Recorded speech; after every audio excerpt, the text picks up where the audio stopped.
السلام عليكم طلاب. خلصنا موضوع الاسس، هسه راح ناخذ تمارين 3-1، بس هنا عندنا سؤال مختلف اللي هو السؤال رقم 8. بس انتبه على هذا السؤال حتى تعرف كل زين شنو اللي يختلف عن بقيه الاسئله.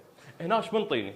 منطيني 5 في 3 مرفوع القوه 2n ناقص 4 في 3 مرفوع القوه 2n ناقص 1 على 2 في 3 مرفوع القوه 2n زائد 1 ناقص 3 مرفوع القوه 2n.